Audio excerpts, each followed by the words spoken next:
What's going on, good people? Dan the Eco Man here. Just wanted to talk to you about a couple things. Obviously, from the description, I just wanted to talk to you about why people hate the Ecoboost Mustang. All right, obviously it's I wouldn't say it's a heated topic, but it's definitely been something that's been going on for a while. So let's jump right into it. I would say obviously in the 80s, they had the SVO Mustang, which stood for Special Vehicle Operations. If you didn't know, you can go check it out, look up the history, do some research. Now, that was the introduction of the four-cylinder Mustang. Now, we're talking about in the 80s, okay? So let's rewind, go back in history a little bit. In the 80s, the economy wasn't amazing. It was okay, but gas prices were just starting to go up. Emissions were causing some problems for the economy and things like that. So people wanted an economical vehicle, but something that was still, a little sporty and, had a decent price range. So people were not really fancying cars that were gas guzzlers at the time because, gas prices went up. Obviously, kind of like now, gas prices aren't horrible, but in some places, obviously like California, they're pretty bad. So, and can be pretty expensive. Now, obviously, if you're mounting your car and you're doing all this stuff, you can't have a fast car and a fuel economy vehicle, something that's going to be economical and save you some money on gas. So with the bigger engine or, more performance and turbos, superchargers and all that, it's not going to be a very fuel efficient vehicle. So going back to the SVO, Ford came out with this car in response to what was going on in that era of time. And you had the V8s, obviously, and your V6s, and they weren't really doing too great as far as the business aspect and them Ford making money off of those cars. So they needed something that was going to bring their productions back up and bring some money in, some revenue, so they can keep going with the Mustang. So I would say the SVO kind of, saved Ford, if you want to look at it that way. I mean, of course, they had other things to fall back on, but for the Mustang, save the Mustang, definitely. So now back then, horsepower, if you had something that was like 115, 130, that was okay. But these cars, the SVOs were pushing out 175 horsepower and a little over 200 torque, give or take. Now back then, that was fast. All right, and for Mustangs, that was just crazy, especially the fact that you had a car that had a stock turbo. Now, people were just loving that idea. So with that low-end torque and a lot of those turbo cars, you can get that low-end torque and boost when you need it, but also save gas because of small displacement and having that four-cylinder. They're not needing all of that fuel.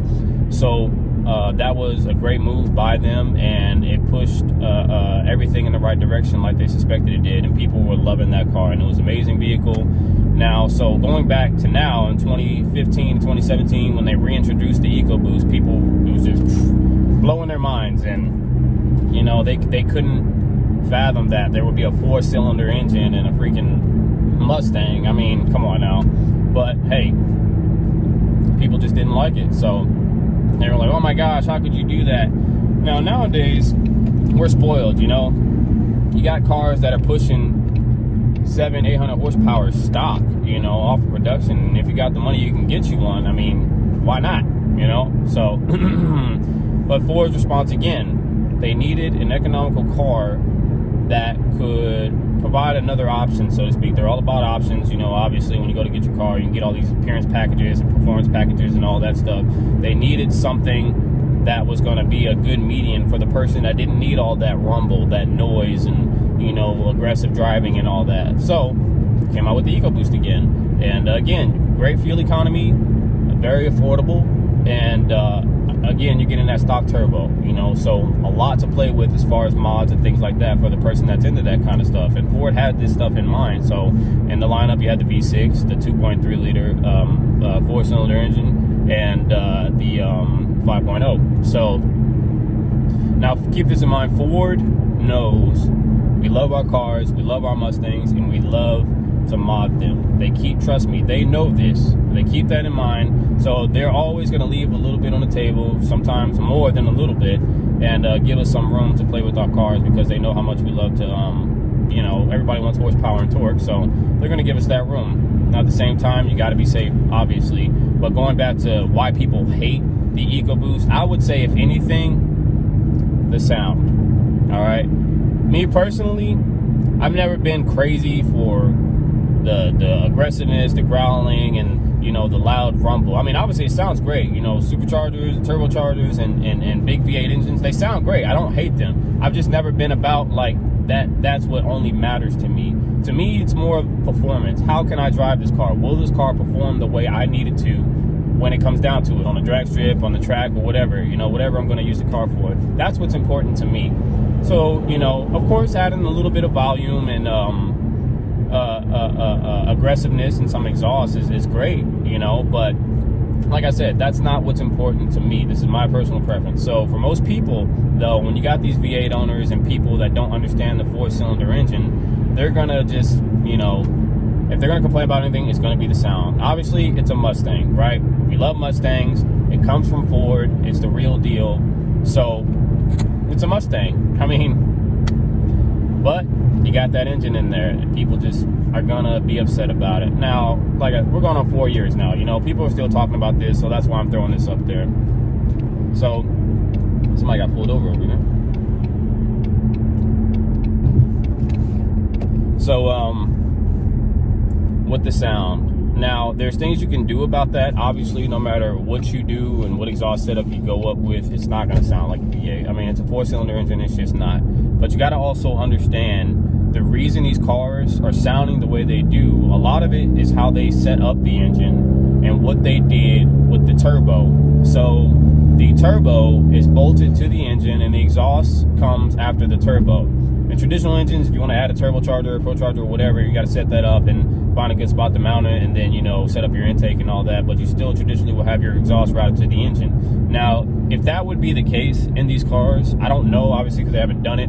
If that was the case and the engine exhaust was connected to the engine, you might have somewhat of a better sound, you know, maybe more of a deeper growl and more pops, you know, because Porsche and Subaru, they did a pretty good job with their 4-cylinder engine, and they sound good, you know. But with this one, with how they have it set up and that turbocharger being right there and the exhaust coming out the way it does, that turbo is going to soak up a lot of that sound. I would say, to compare it to something, it's almost like a secondary resonator, so to speak, because a lot of that sound is going to get trapped in that turbo, and then you're going to have a lot of that turbo noise as well that's going to cancel that out. So by the time it goes through the turbo, I mean, it comes from the engine, goes through the turbo, goes through your downpipe and, you know, your cat, if you have one, your resonator and your mufflers, it's just not going to be the sound, that growl, that rumble that you used to. Now, the V6s, I mean, they sound okay too as well, you know. And honestly, if these cars probably didn't sound the way they did, maybe we could finally win some people over. Because if it was anything that I hear most,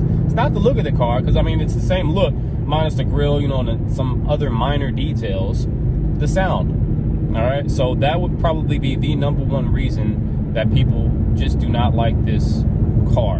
All right, so, but do not let that take away from what it is that you're trying to do. All right, sorry about the glare. Just how this phone is positioned. The sun is beating down on the left side of the car. But do not let that deter you from what it is you want to do. If you want more volume from your car, it doesn't matter what anybody else says. It doesn't matter if they got a V8, a V6, a V12. It doesn't matter. It's your car. Mod it how you want to. If you want sound from the car, go ahead, take the mufflers off, do your resonator delete, and take the cats off, however you want to do it. Obviously, you want to try to keep things legal depending on what you're using the car for. If you're doing a daily driver like I do, you know, you want to have, you know, cats and things like that on there. But depending on where you live, just always, you know, look up your emissions regulations. So do not let people tell you what you can and can't do with your car. If they were paying for your car and they bought you the car, I could see that. But however, you buy your own car, you do what you want with it. You know, I tell people all the time, it's not your car, it's my car. All right, you don't have to like it. I like it. I'm gonna do what I need to do to my car to have it perform the way that I want it to perform. If you don't like it, that's fine. It's not your car. So always remember that, you know, because we always get caught up, and some people get afraid of, you know, talking about their cars, and, you know, they're a little ashamed because, oh, you know, I just have a 4-cylinder. No, you have a Mustang. All right, love your Mustang. It's your car, whatever car you have, and don't let anybody tell you anything different. You got the car because it's what you could get at the time, and you enjoy it. It's as simple as that. It's all about the experience. You enjoy your car, You love it. Don't let anybody tell you anything different. All right. So now, as far as modding the car, I get some questions and people DM me about what all you can and can't do to the cars that void warranty. Now, warranties, the way that works, I can make another video about it. I'm just going to give you a little snippet. You can do whatever it is you want to do to the car. However, just keep in mind, if whenever something happens to your car, I'm not saying it's going to, but if it does, and whatever you've done to it could attribute to the defect or the problem that's causing, yes, that could potentially void your warranty. But Ford cannot just deny you your warranty claim if you're still under warranty just because you've done something to the car. They have to be able to prove whatever you've done to the car is what caused that problem. Because you got to understand, Ford makes millions and millions of these cars, all right? Some of them are bound to have some problems, okay? But they're going to be covered. You got to get in there, get in good with somebody at the services department or your local mechanic shop and tell them what's going on. Be honest with people. Be open. Let them know what you're doing to your car so they can have an understanding. Like I said, they know we're going to mod these cars. But going back to the regular topic, why people hate our cars, it's just they don't understand them, you know? And no matter what we do, if you're an Ecoboost owner or any 4-cylinder car, you're going to get flack from people. So you might as well just get used to it and love your car, all right? I'm going to take a monster break. Give me 1 second. If anybody ever sees me in person and you're like, oh, I want to get this guy something, not saying that I need anything, but these guys right here are amazing. Monster, take my hat off to you. Did a great job. Get you, you can give me a Monster or peanut M&Ms. I love peanut M&Ms, but no, I'm just kidding. But just saying, kidding, not kidding. So, like I said, love your car. It's your build. Make it how you want it. Love it. No matter what people say, you're always going to receive some kind of, there's going to be somebody out there who just doesn't like what you're doing. So at the end of the day, love your car. It's your build. No matter what, take the time to do your research and get on the forums, you know, and talk to these people. And I mean, me personally, people see my car, and V8 owners alike, Corvettes, no matter what they have, like, especially I was on a car show not too long ago on an aircraft carrier. A lot of these older guys that had these Cobra Jets and GT350s, they love my car because they're true Mustang lovers.